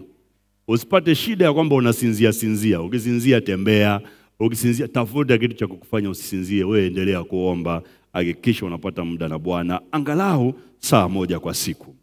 Hiyo ni mifano 6 ambayo nimekupa ya angalau kuomba kwa namna hii, kwa kusukuma haya maombi kwa masaa. Sasa nataka nirudi kwenye ule msisitizo ambao nakwambia ninaona ukiwekwa ndani yangu. Achana na masaa 8. Achana na hii nakwambia kuomba masaa 9, kwa sababu inategemea pia na nini ambacho unafanya na ni wito gani Mungu ameweka ndani yako. Nilikwambia masaa 8, masaa 12 inategemea na wito. Sasa si kila mtu lazima aombe masaa 12. Si kila mtu lazima aombe masaa 9. Sio kila mtu lazima Mungu amwekee mzigo wa kuomba masaa 6. Hapana, inategemea na mzigo na wito na nini umebeba ndani yako na unataka kufanya nini. Nilisema kwa Mkristo wa kawaida, kiwango cha chini ambacho utakiwi kuacha kuomba ni saa 1. Angalau saa 1. Wewe jitahidi uwe na saa 1. Na mzigo unatofautiana na, kama ninavyosema, na utumishi na wito na kitu ulichobeba. Kwa muumini wa kawaida kama mimi na wewe, na shauri kibiblia inavyotufundisha angalau saa 1 kwa siku. Ukisha kuwa una huduma unafanya kulingana na huduma. Ikiwa ni huduma ya kawaida lakini ni ya madhabahuni, unaimba kwaya, wewe sijui ni palishiweka, wewe sijui ni nani, una huduma nyingine ya madhabahuni lakini sio ya kikuhani kama kina baba au nani, ninakushauri. Kwa maandiko pia ningeweza kukupitisha lakini sina muda, lakini Biblia inatuongoza wewe unatakiwa uombe angalau masaa 2 kwa siku. Ukisha kuwa na kahuduma, ni kiongozi wa fellowship, sijui ni mwenyekiti wa kamati gani, tayari una kahuduma zaidi ya watu wengine, wewe unatakiwa angalau masaa 2 kwa siku. Maana yake una risali moja la maombi yako binafsi, una risali moja ya kuombea hicho ulichobeba. Haleluya. Ukishakuwa madhabahuni, akina baba Mafumbi, akina mimi sasa tunahubiri madhabahuni kwa staili hii. Wewe angalau kwa siku masaa 3. Angalau. Mungu alinisemesha nishaye kusema hapa ya kwamba weka 10% ya muda wako kwa siku kwa ajili yangu. Kwa hiyo masaa 2 na dakika 40, lakini nayapeleka kwenye masaa 3 angalau kwa siku. Kama una huduma ya namna hii, ni mtumishi, angalau uwe ya maombi. Achia mbali na mambo ya kusoma neno na vitu vingine. Hayo ni masaa ya maombi tunaongea. Sasa kulingana na huduma inavyokuwa na mzigo wa watu unaobeba, hayo mengine Mungu atakusukuma kadri wewe anavyoona na anavyotaka utumike kwa ishu gani. Mengine yanakuja kama vile automatic, lakini kwa kuzoea. Ukishazoea saa 1, ukazoea masaa 2, ukazoea masaa 3, sasa kulingana na mzigo Mungu ataanza kukusukuma tu. Roho Mtakatifu atakuwekea mzigo, utaanza kwenda hayo masaa kadri Mungu ambavyo anakuongoza. Lakini nataka nirudi pale kwenye saa 1. Nataka nikuonyeshe nguvu 6. Nguvu 6 ambazo zimebebwa na saa, yani saa 1. Kwa nini tunasema uombe saa 1? Kuna nguvu kama 6 ambazo ukisoma Biblia unaziona zimefungwa ndani ya saa. Ngoja nikwambie. Kila kitu huku duniani kiko time based, kimefungwa na muda. Matukio yote unayoyaona huku duniani yamefungwa na muda. Kabisa. Ukifika wakati mtimilifu yanatokea. Na Ibilisi vile vile ili kukuzuia anasoma kalenda yako. Kila mtu ana kalenda yake.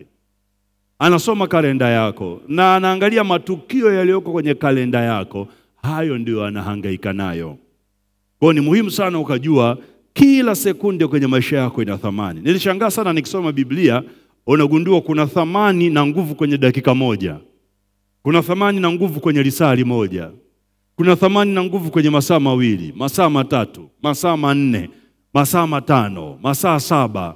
Vyote vina nguvu. Siku 1, nusu ya siku ukisema, robo ya siku, vyote vina nguvu, vina maana yake kwenye ulimwengu wa roho na vina kazi yake ya kufanya.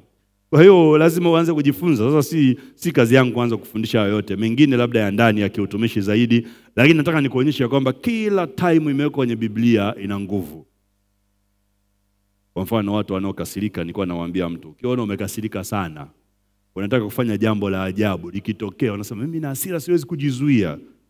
Kuna kipimo kwenye Biblia kimewekwa cha kuweza kukimbiza uharibifu unaotokana na hasira. Unajua ni muda gani? Dakika 1. Dakika 1.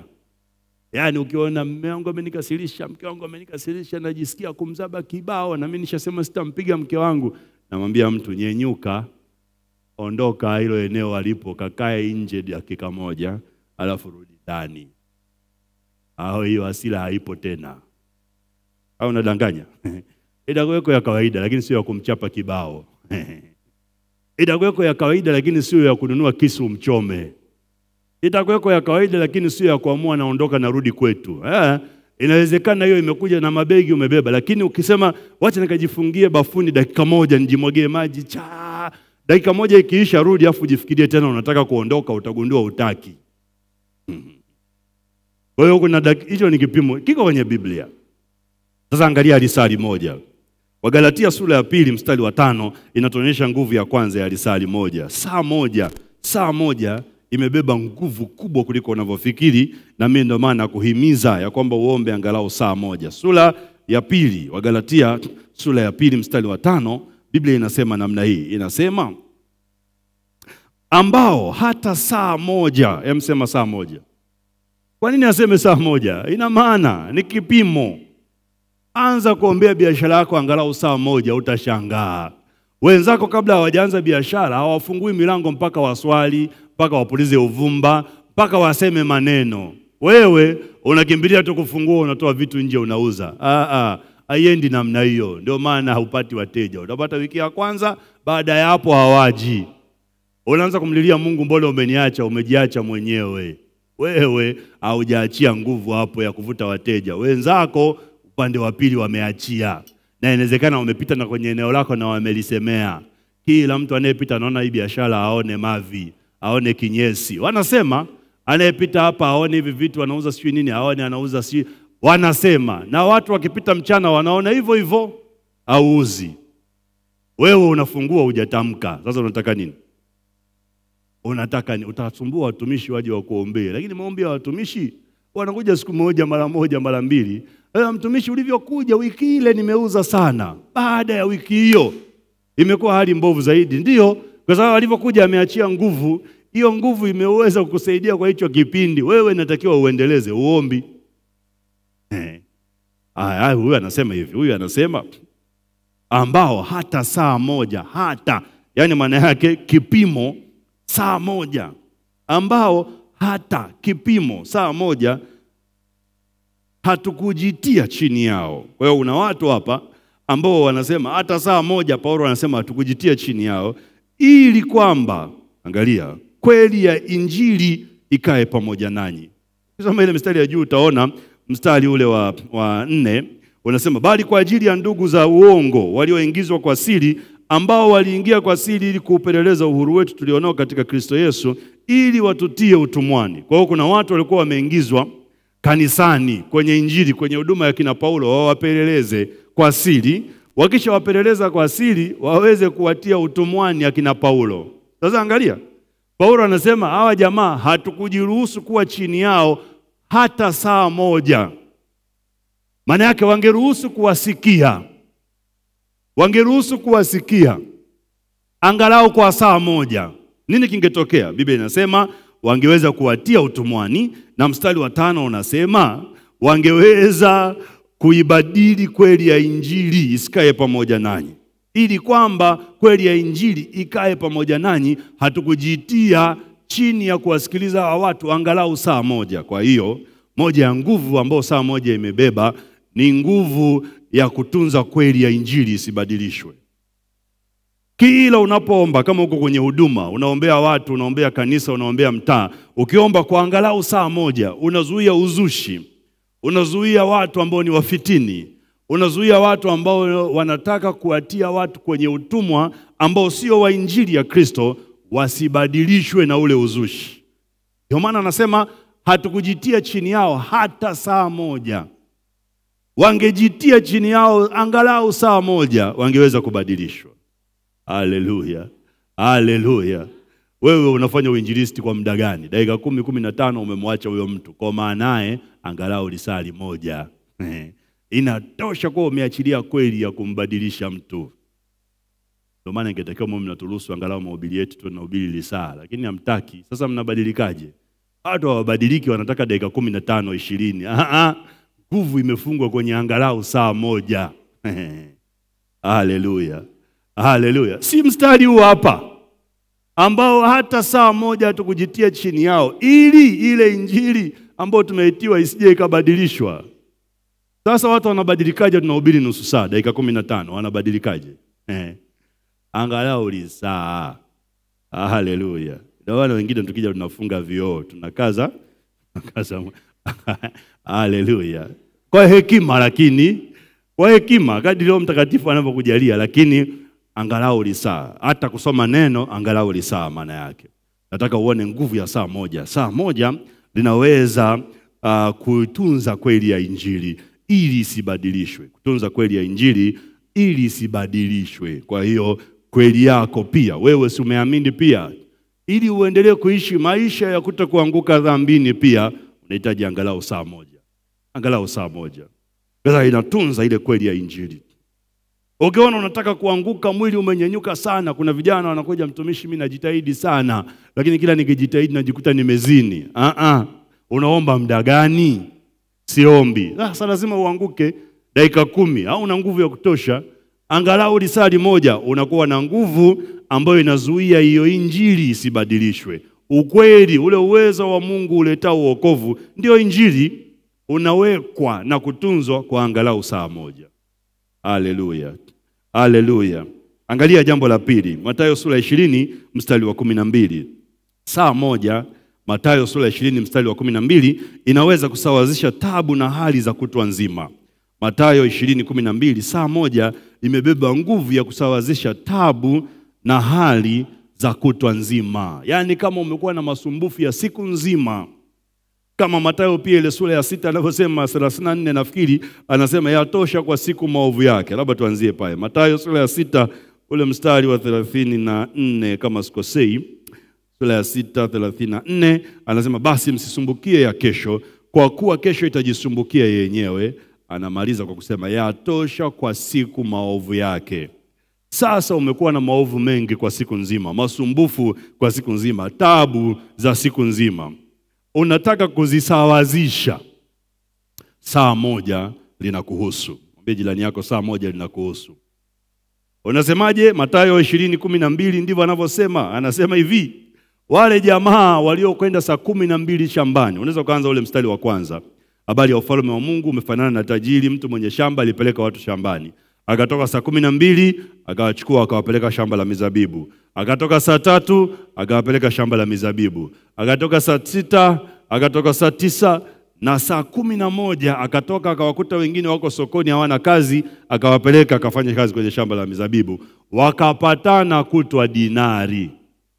Mstari wa 12 hiyo sura 20 Mathayo inasema hivi, wale jamaa walioenda asubuhi wakisema hao wa mwisho, yani waliokuja saa 11 wametenda kazi, angalia kipimo, saa moja tu.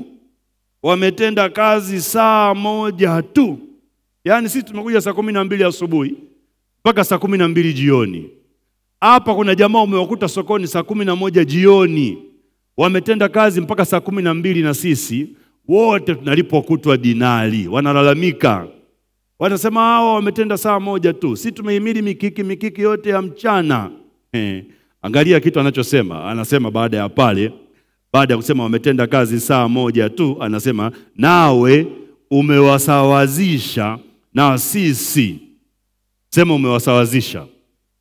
Sema umewasawazisha. Alafu angalia, na sisi tuliostahimili taabu na hali za mchana kutwa.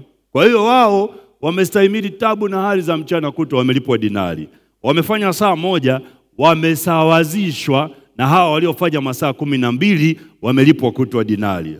Unisikie na lisikie neno la Bwana. Ukijifunza kufanya kazi hii ya kuachia nguvu ya maombi iliyoko ndani yako kwa angalau saa moja kwa siku, ni sawa na mtu amefanya kazi masaa 12. Acha wakuchezee, acha wakuloge, acha wakutamkia maneno mabaya masaa 11 na 12 ya siku. Wewe tafuta saa moja. Mambo yote ya masaa 24 utayabatilisha na iwe hivyo kwako katika jina la Yesu Kristo. Hiyo ni nguvu ya kusawazisha kila tabu na hali ya kutwa, maneno maovu. Mathayo anasema ile sura ya 6, yatosha kwa siku maovu yake. Usiruhusu siku iishe au hujapata saa moja. Usiruhusu siku iishe. Hakikisha ile zamu ya pili au unapata risali moja. Au anza na zamu ya 3 ambayo inaanza na siku mpya, pata saa moja. Ukipata hiyo saa, nataka nikwambie maneno yote watakayoyasema siku nzima, hiyo saa moja itasawazisha. Na inasawazishaje? Unapata kutwa dinari. Maana yake unapata kile ambacho kwa kipimo cha sokoni ulitakiwa kupata na unastahili kupata. Haleluya. Angalia jambo la 3. Angalia jambo la 3. Luka sura 22 mstari wa 59. Luka sura 22 mstari wa 59. Luka 22 mstari wa 59. Nguvu nyingine iliyobebwa na saa moja. Saa moja inatosha kuthibitisha jambo. Saa moja inatosha kuthibitisha jambo. Una jambo lako unataka lithibitishwe katika ulimwengu wa roho, angalau saa moja kwenye maombi. Fikiri watu wangejifunza kwenda kwenye interview zao, wanaomba saa moja kabla ya kwenda kwenye interview, wanaombea hiyo nafasi ya kazi. Rohoni mtumishi nasikia hii kazi ni ya kwangu. Wakienda kufanya interview wanakosa, anapewa mtu mwingine. Umeomba? Sikuomba. Uliomba? Nilimshukuru Mungu kwenye daradara. Haiendi namna hiyo. Fikiri ungepata saa moja la kuombea hiyo nafasi. Nimesikia rohoni ni yangu na nimeiombea. Saa moja angalau. Ukienda inatosha kabisa kuthibitisha kile Mungu ambacho amekuitia. Haleluya. Niliwahi kuwapa mfano mimi wa ajira yangu ya kwanza. Nilimwambia Mungu napeleka kazi, nataka kazi ya aina fulani. Na Mungu akanisukuma muda mrefu kwamba ndio kazi nitakayofanya. Nikawa na uhakika moyoni nitakuwa mkaguzi wa mahesabu. Na uhakika. Nilivyoanza kuomba kazi, nikapeleka kazi kwenye makampuni makubwa. Yako 4 ya ukaguzi duniani. Makubwa duniani 4. Nikaenda kuomba ajira kwenye hayo makampuni tu. Kampuni la kwanza wakaita interview, sikuitwa. Kampuni ya pili wakaita interview, sikuitwa. Kampuni ya 3 wakaita interview, sikuitwa. Nikasema hii haiwezekani. Maana imebaki moja. Na mimi nasikia ndani yangu lazima nifanye. Nikachukua vyeti vyangu na CV zile. Kabla ya kupeleka hizo kwenye maombi tuliziombea. Tulikuwa na kikundi cha fellowship chuoni, tuliombea. Lakini nikachukua nikaomba. Nilikuwa naomba kila siku angalau lisaa naomba. Ile watatu walivyoita tena walifanyia interview chuoni kwetu, ya kwanza ya kuandika kwenye hall la chuoni. Sikuitwa. Angalia, kumbe sio sikuitwa, nilikuwa kwenye listi ya watu wa kufanya interview. Usiku ambao kesho yake walikuwa napitiwa watu wa kwenda kufanya interview, ninatoka ofisini naenda kumsalimia dada wa rafiki yangu amelazwa Aga Khan. Mimi nimesoma IFM chuo, amelazwa Aga Khan. Tena nimetoka sikumbuki kwenye jambo gani, lakini jambo la kidini. Nimepiga suti. Nikasema Aga Khan hapa karibu, acha nitembee kwa mguu. Kwa hiyo nikatembea kwa mguu, nikaenda nikamsalimia yule ndugu wa Aga Khan. Wakati wa kurudi nikasema tena hapa bodaboda nini, nitembee kwa mguu wa FM, napita huku chini. Nikapita njia ya huku nyuma ya Gymkhana. Natembea nitokee huku niende IFM. Nikakabwa, nikanyang'anywa simu. Jamaa wakapola simu yangu siku na vyote nilivyokuwa navyo. Kwa hiyo kesho yake asubuhi watu wanaitwa interview. Mimi simu imeibiwa, sipatikani.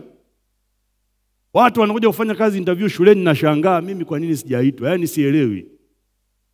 Ikabidi nifuatilie. Baada ya ile siku nikafuatilia kwenye ile kampuni, mbona mimi hamjaniita interview? Mfikiri watu wameitwa interview, mimi naenda kuwauliza kwa nini hamjaniita interview? Wakaniambia wewe jina lako nani? Nikamwambia.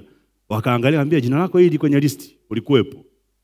Bwana mimi sijapewa karatasi. Wakasema tuwafuate wale wanapiga simu. Wakafuata wanapiga simu, wana karatasi yao. Wametiki, walioipokea wakasema huyu tulimpigia alikuwa hapatikani. Nikauliza mlipiga lini? Jana saa 3 asubuhi. Nikakumbuka, nikamwambia ni kweli simu yangu iliibiwa juzi. Wakaniambia sana tulaumu nini? Nikamwambia basi naombeni mtihani na mimi nifanye. Waambia iende namna hiyo, ishatoka hiyo. Imeshatoka hiyo. Kwa hiyo ikawa imetoka kweli. Nikamwambia Mungu, imebaki kampuni hiyo. Mimi lazima nifanye kazi kwenye haya makampuni makubwa. Kwa hiyo najua hii kampuni lazima linichukue. Siku napeleka maombi ya kazi. Dada aliyekaa mapokezi akaniambia hapa hatuchukuagi watu wa chuoni kwenu. Watu wa chuoni kwenu hatuchukui. Kwa hiyo wewe hii nenda nayo. Nikamwambia mimi na uhakika. Hapa hivyo nakwambia ukweli wa Mungu. Mimi na uhakika. Wewe chukua ziache hapo CV zangu na barua yangu. Anambia kaka, sisi tuko hapa miaka si zaidi ya 20. Hatujaichukua mtu wa chuoni kwenu na ni utaratibu hatuchukui. Sasa nibaki nayo ya nini? Nikamwambia wewe baki nayo. Wakati tunaongea, mkurugenzi mkuu wa ile kampuni akawa anapita pale mapokezi, anatoka, anasikia kama tunajibishana. Akauliza mnaongea nini? Akasema namwambia hatuchukui watu wa chuoni kwao, ananiambia tu nibaki na CV yake. Yule mwenye kampuni akamwambia then take it. Akamwambia sasa si uchukue. Kwa hiyo akachukua, akanisajili, nikaondoka zangu. Walivyoitwa watu wa interview, jina langu likawemo. Mungu nakushukuru, hapa nimepata kazi. Nisha kusimulia hapa, mtihani mgumu kuliko mitihani yote ambayo nimewahi kufanya duniani mpaka leo. Mgumu, maswali magumu. Dakika 15 zimebaki, nikamwambia Mungu, mimi najua hii kazi yangu. Sasa naanza maswali ya kuchagua A B C D. Nikamwambia mimi naanza kuweka lolote. Na nikafanya hivyo. Sio njia nzuri usitumie wanafunzi. Na tiki tu A najisikia nazungushia, C nazungushia, E. Yakaweka maswali mengine ya kueleza, nikaeleza nilivyojisikia. Nimewahi kusimulia story ndefu sana, sitaimaliza nikisimulia leo na muda umeshaenda. Watu wameshaanza kuangalia nje. Lakini kilichotokea nilikwambia, walivyokuja kusahihisha, wakaona majibu yangu tofauti na ya wengine, wakasema huyu karatasi yake weka pembeni.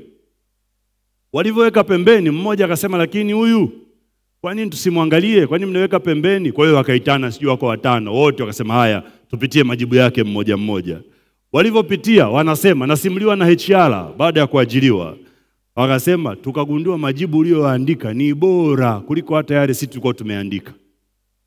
Kwa hiyo toka siku hiyo wakapitisha huyu achukuliwe kuanzia leo. Kulikuwa kuna interview 3 mbele.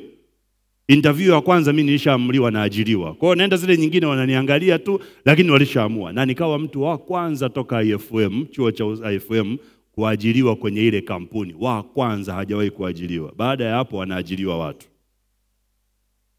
Nini? Maombi angalau lisaa linaweza kuajilia nguvu ya kutosha kuthibitisha jambo. Luka 22 mstari wa 59. Luka 22 mstari wa 59. Usikubali maneno ya watu wanakwambia hiyo biashara hakuna aliyefanya akafanikiwa. Waambie mimi sio wao. Mimi ninaweza kuomba angalau lisaa moja kwa biashara yangu. Haleluya. Usiseme bana hii shule unayosoma watu hawajawahi kufanikiwa unalazimisha wazazi wakupeleke shule nzuri, hawana hela kukupeleka shule nzuri. Hiyo wewe tafuta nguvu ya kuanzia mambo ya kuthibitisha hicho unachokiona moyoni. 22 Luka mstari wa 59 Biblia inasema namna hii. Angalia Petro 59 Biblia inasema hivi, halafu yapata saa moja. Sema yapata saa moja. Yapata saa moja, Biblia inasema mtu mwingine alikaza kusema, hakika na huyu alikuwa pamoja naye, kwa kuwa yeye pia ni Mgalilaya. Petro alamkana Yesu mara 3 ndani ya risali moja. Akamkana mara ya kwanza, akakimbia akizani ameokoka. Mtu wa pili akamtokea, bana wewe, naye akakataa. Angalia Biblia inasemaje? Yapata saa moja, akatokea mtu tena akamwambia Petro, hata wewe ni miongoni mwao. Naye alikaza kusema, hakika, sio kubahatisha, hakika na wewe ni miongoni mwao, ulikuwa pamoja naye, kwa kuwa wewe naye ni Mgalilaya. Petro akasema, yeye mtu sijui usemalo. Na papo hapo alipokuwa katika kusema, jogoo aliwika ndani ya risali. Lilipotimia risali moja, Petro alikuwa amemkana Yesu mara 3. Neno la Yesu alimwambia, kabla jimbi hajawika utanikana mara 3. Lilitimia ndani ya risaa.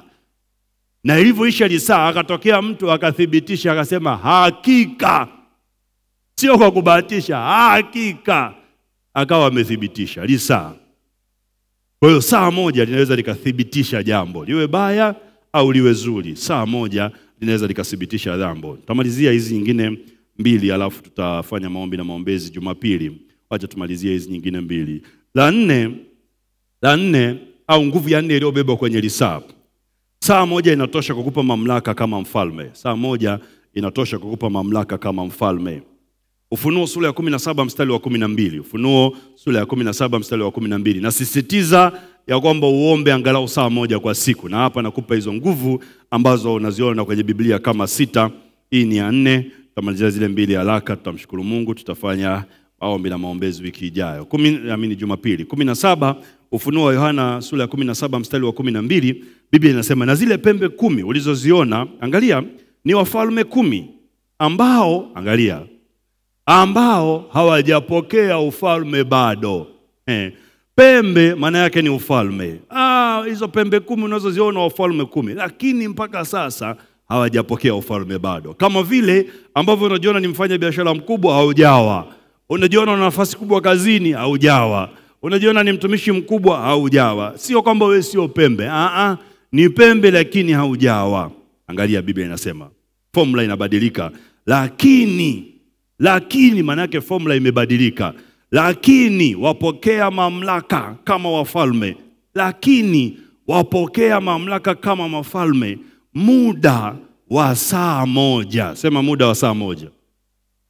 Muda wa saa moja wanapokea mamlaka kama mfalme pamoja na yule mnyama.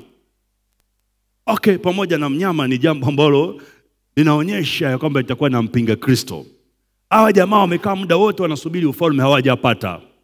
Lakini muda wa saa moja unatosha kuwapa mamlaka, unatosha kuwapa nguvu ya kumiliki, unatosha kuwafanya wafalme pamoja na yule mnyama. Kama kwa mnyama inawezekana, kwetu pia inawezekana. Ndio maana 26:40 Mathayo, Mungu anauliza Petro, mmeshindwa kukesha nami hata saa moja? Kinachotafuta ni mamlaka kwenye hilo saa moja. Haleluya. Ukiacha saa moja usali kwa siku, umeruhusu yule mnyama, ibilisi, nabii wa uongo, mpinga Kristo kuamua maisha yako. Na ndani ya saa moja la siku yako wanaweza kuchukua mamlaka wakakutawala. Wewe pia unaweza kuchukua mamlaka ya kifalme na kutawala ndani ya saa moja. Inasema pembe 10 hawajapokea ufalme bado. Ndani ya saa moja. Sikiliza, ili saa moja si tu linatokea. Maana yake kuna kitu kitatokea. Kwa sababu anasema kwa muda wa saa moja. Maana yake ili saa moja kuna kitu kitakuwa kinaendelea, kitakachowafanya wapokee yale mamlaka. Hicho kitu ni kuachilia nguvu ya kuweza kupokea hayo mamlaka. Sisi tuna maombi. Sisi tunaye Roho Mtakatifu. Sisi tunaye Yesu anayetuombea. Tukikaa kwenye nafasi ya kuomba angalau saa moja kwa siku, sisi ni wafalme, sisi ni wenye mamlaka. Nyumbani, kwenye biashara, kwenye kazi, wewe una mamlaka. Ni vile haujaachia hiyo nguvu angalau saa moja. Muda wa saa moja unatosha kukupa mamlaka. Haleluya. Haleluya. Haleluya. Angalia jambo jingine la 5. Muda wa saa moja unatosha kuachilia hukumu. Hukumu kukujilia. Saa moja inatosha kuachilia hukumu ikujilie. Ufunuo wa Yohana 18 mstari wa 10. Ufunuo wa Yohana 18 mstari wa 10. Hukumu inaweza kukujilia. Nakumbuka tulisoma Jumapili hasara ambazo unapata usipoomba. Biblia inasema ukali wa Mungu unaweza kukujilia. Hasara inaweza kukupata kama hauombi, na kama hauombi angalau lisali moja, hukumu ya Mungu inaweza kukupata. Achilia mbali na ibilisi. Hukumu ya Mungu inaweza kukupata. 18 Ufunuo wa Yohana mstari wa 10. Wakisimama mbali kwa hofu ya maumivu yake, wakisema ole ole mji ule ulio mkuu, Babeli, mji ule ulio na nguvu. Angalia, kwa kuwa katika saa moja hukumu yake imekuja. Katika saa moja hukumu yake imekuja. Kwa hiyo hukumu inaweza kukujia ndani ya saa moja. Saa moja inatosha kuachilia hukumu kwenye maisha yako au kukujilia. Kila unapoomba angalau saa moja, umebatilisha hukumu ambazo zingekujia. Iwe ni kutoka kwa Mungu, kwa sababu ile Zaburi ya 79:6 utakuwa umeikimbia. Ukali wa Mungu hautakuja kwako, na shetani anayetaka kukuharibu hataweza kukuharibu. Na iwe hivyo kwako katika jina la Yesu Kristo wa Nazareti. Mungu akupe nguvu ya kuomba angalau saa moja kwa siku. Nakwambia tukipata kama nilivyosema mwanzoni watu 7 tu wa namna hii mtaa itakuwa ni hatari. Hapa patakuwa hapatoshi. Magari itabidi tutafute sehemu ya kuweka parking, maana yatakuwa hayaingii huko kanisani. Mimi nakwambia kweli, shida hatujaomba na hatuombi. Ya mwisho, saa moja imebeba nguvu ya kutosha kukufanya kuwa tajiri au kuwa maskini. Saa moja yatosha kukufanya uwe tajiri au uwe maskini. Saa moja ni kipimo kinachoweza kutosha kukufanya kuwa tajiri au kuwa maskini. Ufunuo hii sura ya 18 mstari wa 17 na mstari wa 19. Ufunuo 18 mstari wa 17 na ule mstari wa 19. Biblia inasema namna hii, mstari wa 17 Ufunuo wa Yohana sura ya 18. Kwa kuwa katika saa moja, yamsema katika saa moja. Biblia inasema katika saa moja. Cheki hicho kipimo tunachopewa. Saa moja, mstari huu ni wa 17. Kwa kuwa katika saa moja utajiri mwingi namna hii. Angalia, utajiri mwingi namna hii umekuwa ukiwa. Yaani mtu aliyekuwa tajiri sana, saa moja inatosha kumfanya awe ukiwa. Fikiri, saa moja utajiri wote unaweza ukapotea. Ndivyo ilivyo kiroho. Kwa hiyo saa moja inatosha kufanya uwe tajiri au uwe maskini. Saa moja. Wewe ni tajiri na unaweza kubaki kwenye uwe tajiri kama unajifunza kuomba angalau saa moja. Kama ni tajiri hauombi saa moja, utaporomoka tu iko siku ndani ya muda mfupi. Hapa anasema angalau saa moja, utajiri mwingi namna hii umekuwa ukiwa, na kila nahodha na kila aendaye mahali popote kwa matanga na mabaharia, nao wote watendao kazi baharini wakasimama mbali katika saa moja. Angalia mstari wa 18, labda tuendelee, nataka mstari wa 19. Wakalia sana walipouona moshi wa kuungua kwake, wakasema ni mji upi ulio mfano wa mji huu mkubwa? Yaani mji mkubwa saa moja umeteketea. Mstari wa 19, wakatupa mavumbi juu ya vichwa vyao, wakalia wakatokwa na machozi na kuomboleza, wakisema ole ole mji ule ulio mkuu, ambao ndani yake wote wenye merikebu baharini walipata mali kwa utajiri wake. Angalia, watu walipata mali kwa utajiri wake. Kwa kuwa katika saa moja umekuwa ukiwa. Yaani watu walipata mali wametajirika, lakini katika saa moja umekuwa ukiwa. Ruhusu uharibifu kwenye maisha yako ukakupata kwa kuacha kumtengea Mungu angalau saa moja tu kwa siku la kuomba. Haleluya. Mambo haya 6 yote yamefungwa kwenye nguvu ya muda wa lisali moja. Kwanza, kweli ya injili inaweza kubadilishwa kama tusipoomba lisali moja, na kama tunaomba saa moja kweli ya injili inaweza kuthibitishwa. Lakini pia yaweza sawazisha taabu na hali za kutwa nzima. Saa moja ina nguvu ya kutawazisha taabu na hali za kutwa nzima. Saa moja inatosha kuthibitisha jambo. Saa moja inatosha kukupa mamlaka kama mfalme kwenye eneo uliopo. Saa moja, faida ya 5, nguvu ya 5 inatosha kuachilia hukumu, na hukumu kukujilia, iwe ya Mungu au ya adui. Saa moja inatosha kabisa kukupa utajiri mwingi au kukufanya uwe ukiwa, kukufanya uwe maskini.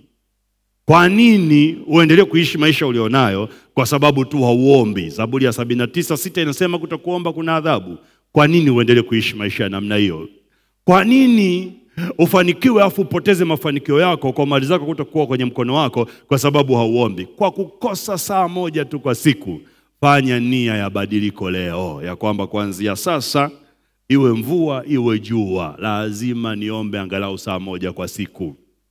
Na mimi nakuombea katika jina la Yesu Kristo, unapofanya hayo maamuzi uone badiliko katika maisha yako. Na nakuombea tena, hilo badiliko linapokuja, hiyo nguvu ya kuendelea kuomba iwepo katika jina la Yesu. Ukianza kufanya maombi ya namna hii, kuna watu watakuogopa tu, hawatakufuata. Kuna watu hawatakukaribia tu. Kuna adui hata kuja tu. Automatically kuna vitu vitajitenga kwenye maisha yako. Mungu akupe hiyo neema katika jina la Yesu Kristo wa Nazareth aliye hai. Simama kwa miguu yako, tumshukuru Mungu. Tutaendelea Jumapili, Mungu akitupa neema tuone tutakapokuwa tumefikia.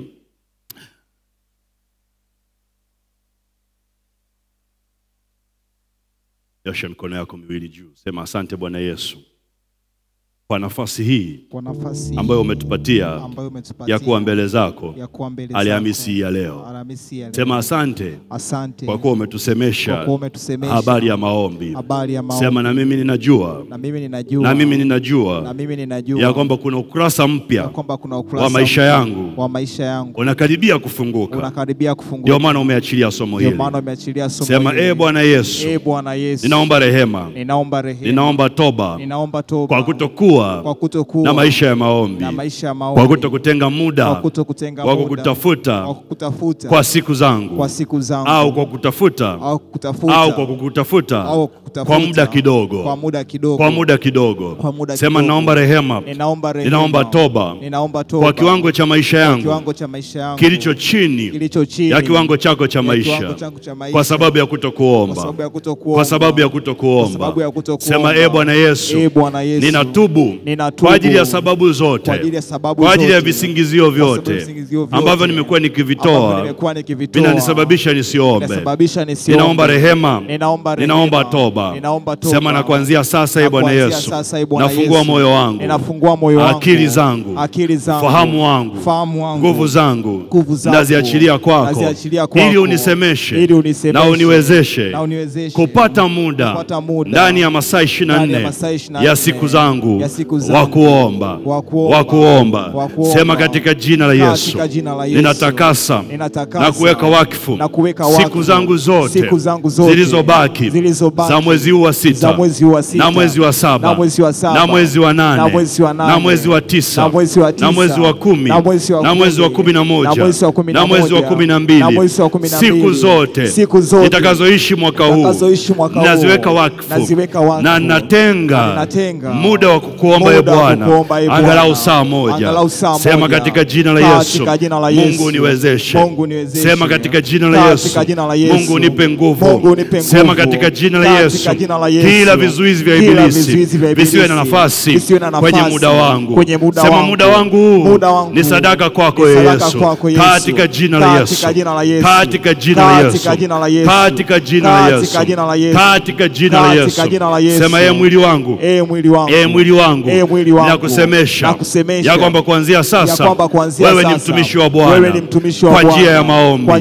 Sema kuanzia sasa njaa haitakushinda, usingizi hautakushinda, shughuli za dunia hazitakushinda. Sema mwili wangu, wewe ni mtumishi wa Bwana. Sema mwili wangu, wewe ni madhabahu ya Bwana. Kuanzia sasa utatii nia yangu ya roho ya kuomba angalau saa moja kwa siku, angalau saa moja kwa siku. Sema katika jina la Yesu, muda wa saa moja kwa siku ni sadaka yangu kwa Bwana, nami nitautoa. Nitakuwa mwaminifu kuanzia leo. Na Yesu, naomba unisaidie katika jina la Yesu, katika jina la Yesu. Kama unaumwa, weka mkono wako mahali unaumwa, ukiwa hapo hapo ulipo, niombe kwa ajili yako. Mungu, katika jina la Yesu Kristo wa Nazareth aliye hai, Asante kwa sababu wewe ni Mungu mponyaji. Nguvu zako na uwezo wako ambao umetuhudumia leo unaweza kuponya na kuondoa matatizo tulionayo. Mtoto wako hawa Bwana umeweka mikono yao maeneo yanayoumwa kama ishara ya kuwa wewe ni Mungu ambaye unatuponya na kukuamini wewe Bwana katika uponyaji wako. Mungu, katika jina la Yesu Kristo wa Nazareti aliye hai, ninaamuru kwa mamlaka ya jina lako na uwezo wako wa uponyaji, Mungu, ponya hayo magonjwa walionayo, ondoa hizo shida walizonazo katika jina la Yesu Kristo wa Nazareti aliye hai. Kila kazi ya ibilisi kwenye miili ya watoto wako hawa Bwana, ninaikataa na kuifungia nje ya miili yao. Magonjwa kwa majina yake na yaamuru yaondoke kwenye miili yao sasa katika jina la Yesu Kristo. Nguvu za giza kwa jina la Yesu Kristo wa Nazareti, chia watoto hao wa Mungu katika jina la Yesu. Roho ya utasa na ugumba, achia hawa watu katika jina la Yesu Kristo. Maumivu ya kifua kwa jina la Yesu na damu ya Yesu Kristo, achia hiyo vifua. Maumivu ya mgongo na bega, maumivu ya miguu, maumivu ya moyo, high blood pressure, magonjwa ya kisukari katika jina la Yesu. Magonjwa yasiyotibika yote ninayaamuru sasa kwa jina na damu ya Yesu Kristo kuachia imili ya watu walioko hapa na wale ambao wako hospitalini na nyumbani, ambao Mungu ninasimama kwa niaba yao katika jina la Yesu. Naita uponyaji wako Bwana udhihirike tunavyolala usiku wa leo Mungu, na kuamka asubuhi neno hili liwe kweli. Naamini ya kwamba wewe Mungu umefanya uponyaji ndani ya miili yetu. Mungu, asante katika jina la Yesu kwa ajili ya ratiba ambazo ziko mbele yetu kwenye mtaa huu Bwana. Tunaomba ratiba zote ambazo ziko mbele yetu kuanzia leo kuelekea Jumapili na wiki ijayo na mwezi huu mzima, ratiba zote za mtaa huu wa Mtakatifu Silvester Mungu tunazinyanyua kwako katika jina la Yesu Kristo wa Nazareti. Ratiba yote ambayo umetuwekea mbele Mungu tunainyanyua kwako na kuimwagia damu yako Bwana, iwe ni takatifu, itimilike na idhihirike. Wako mama umake ambao wana safari Mungu, katika jina la Yesu Kristo wa Nazareti. Wamama wajane ambao wana safari Bwana, katika jina la Yesu Kristo tunaombea safari yao, nia yao na makusudi yao ambao wamekusudia kusafiri kwa ajili yao Mungu tunayainua kwako katika jina la Yesu Kristo. Onekana Bwana kwenye vikundi mbalimbali vya kwaya, onekana kwenye ratiba mbalimbali za viongozi wetu wa mtaa Mungu, tuonekanie Mungu, tuone mkono wako katika jina la Yesu Kristo wa Nazareti. Heri wako uambatane na sisi, ratiba zetu zote Mungu ziambatane na ratiba yako. Kila ambacho kimepangwa nje ya ratiba yako kwenye maisha yetu Mungu tunakikataa. Ajali za barabarani tunazikataa kwetu, biashara zisizo na faida tunazikataa kwetu, masomo yasiyo na kufaulu tunayakataa na kujitenga nayo na kuwatenga watoto wetu na hayo masomo. Viwanja visivyojengwa Mungu tunakataa hivyo viwanja kuwa ukiwa, mashamba yasiyozaa tunakataa mashamba kuwa ukiwa katika jina la Yesu Kristo. Mitaa yenye uhalifu tunakataa uhalifu kuwa sehemu yetu. Amani yako ipitayo amani yote na fahamu zetu Bwana itamalaki na kutumiliki. Tupe nafasi tena ya kuonana Jumapili Mungu katika ibada na kwenye fellowship kama hii katika jina la Yesu Kristo wa Nazareti aliye hai, na kila mtu aseme amen.